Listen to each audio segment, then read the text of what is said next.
Hello and welcome to my YouTube channel. If you're regular here, you know I review many photographic, audio and video related products. And today we're taking a look at two cameras. Now many people have asked me to compare these two cameras because they know that I own both of them. And I think they're both great cameras and they're both great for slightly different reasons. But we're looking at the Sony ZV-1, which is here.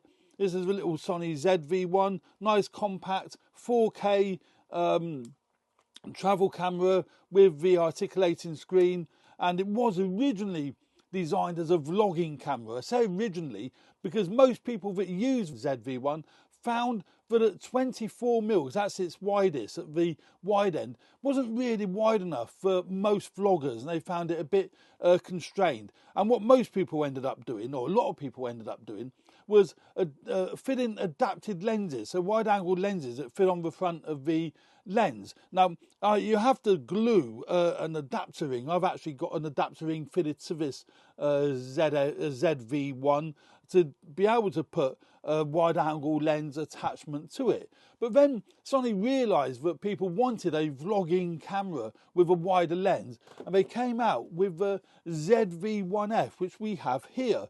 And this has got a fixed 20mm lens, which is actually, well, equivalent to a 20mm lens. So that's one of the biggest differences between the ZV-1 and the ZV-1F is the lens. The ZV-1 has a variable optical zoom lens, equivalent to 24-70 in full frame terms. The ZV-1F has your fixed 20mm lens, and I think that's great for vlogging. The ZV-1F is a lighter camera than the ZV-1, not by a great deal, but it is just that little bit lighter. The ZV-1 is a better made camera to some extent. It's a more metal construction, slightly heavier. It's a more plastic body to the ZV-1F, and it feels a little bit more plasticky, but I've got used to that now and I actually really like it because it is so light.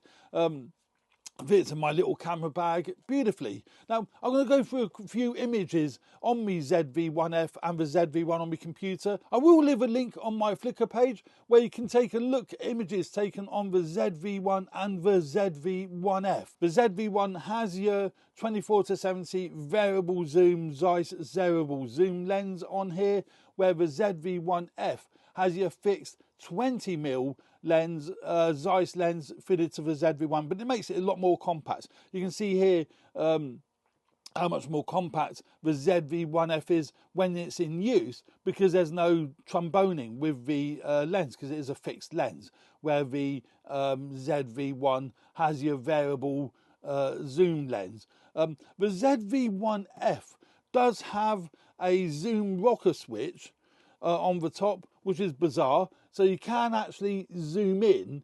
I wouldn't recommend it because it's a digital zoom, it's a digital crop on the sensor. So if you're taking stills, that is really going to show up because it's only a 1-inch sensor. Not so bad for video because it's got 4K resolution built into the camera, so fine for video, but that's one major difference. Now, the other difference is, as far as stills are concerned, the ZV-1 will take raw images where the ZV-1F won't shoot raw, which is really annoying. It's a JPEG only camera, so if you are really into stills, then I would probably recommend the ZV-1 over the ZV-1F for the two reasons: a variable zoom lens, optical lens, and also it takes JPEG and raw images. But the ZV-1F has the newer menu. That's kind of neither here nor there. It's fine for usability because it's full touchscreen, but it hasn't got the but it's got the newer menu on the ZV-1F, where the ZV-1's got the older menu. It's not really a big deal as far as image quality is concerned. As far as the images are concerned, the ZV-1, we're talking about stills now, the ZV-1 and the ZV-1F is very similar, apart from the fact that you can't zoom in on the ZV-1F. They both have animal and human face and eye detect, so you can switch either or to those particular modes, so that is great.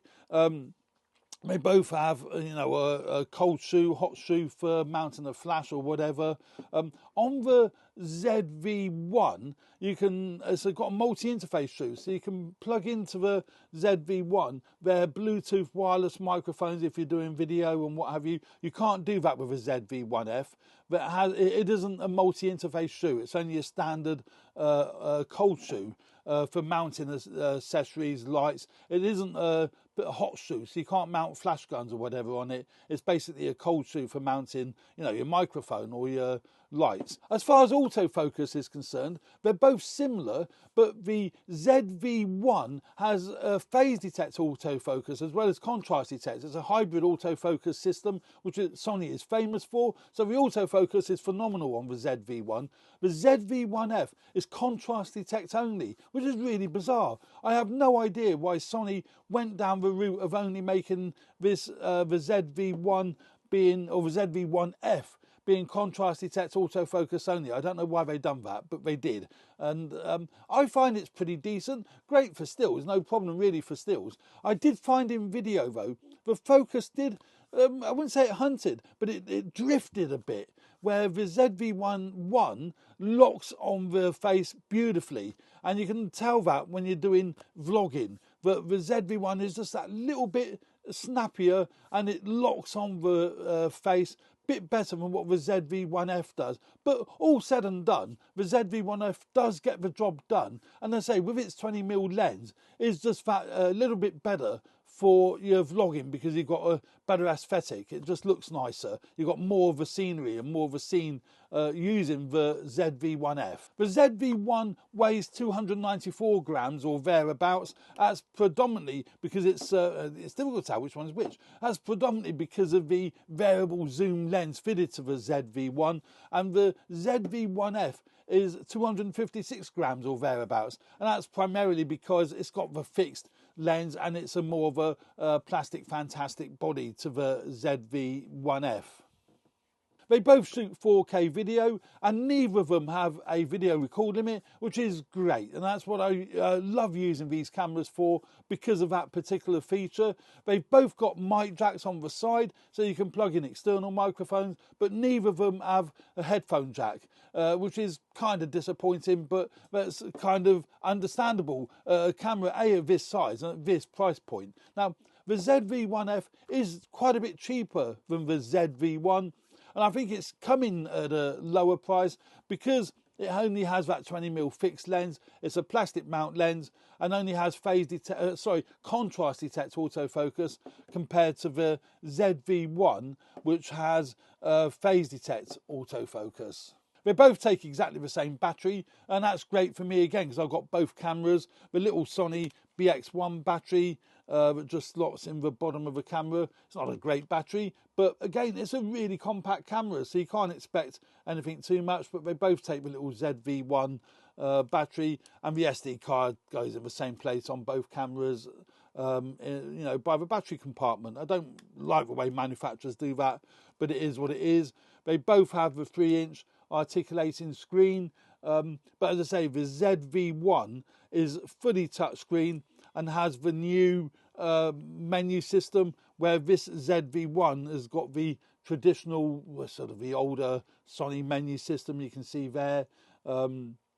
It's okay, but it's fiddlier to use, where the ZV-1F has a 3-inch touchscreen 3-inch touchscreen screen, and the newer menu system. You can see the ZV-1F is fully touchscreen and has the new menu system, where the ZV-1 has the older menu system that isn't touchscreen. But it's great that you can just touch the menus and go through your menus that way. Great, but it's not a big selling point as far as I'm concerned. The ZV-1F has the newer USB connection. It's USB-C, which is so much better. The ZV-1 has the original micro USB on the side there. Again, it's not a big selling point, but it is easier having the USB-C connection on the ZV-1F because everything's much more standardized with, your modern kit. So let's now have a quick look at some of the images taken with my Sony ZV-1F.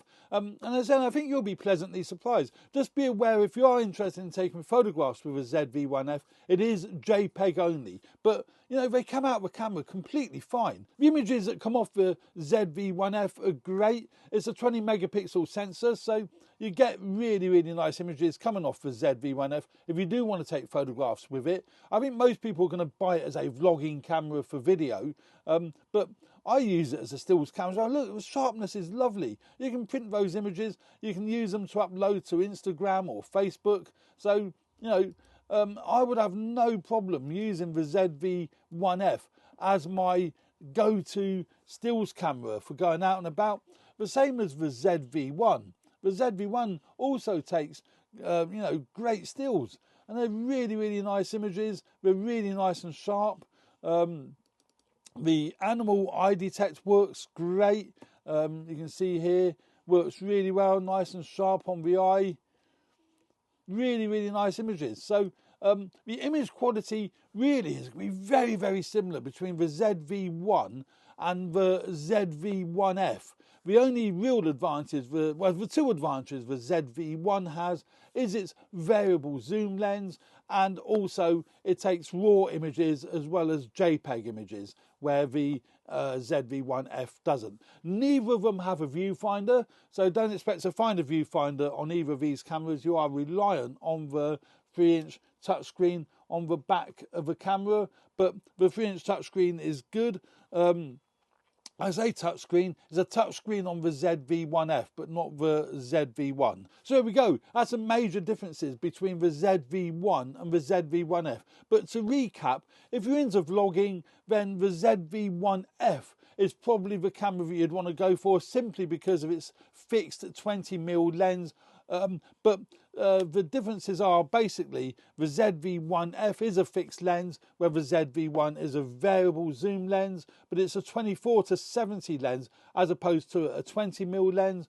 And the ZV-1 has phase detect autofocus, where the ZV-1F is contrast detect only. To me, they're the two major differences between these cameras. As I said in this video, the ZV-1F is lighter than the ZV-1. Hot shoes are slightly different. You can see there on the ZV-1, it's called a proper hot shoe for fitting flash guns, and it's got the multi-interface connections for fitting Bluetooth microphones or whatever.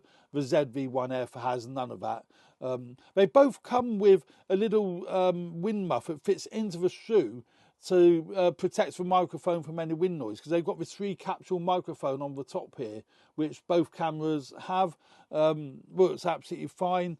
Menu structure is very similar, but as I said, the ZV-1F has the new menu compared to the ZV-1, and they're both pretty much exactly the same size.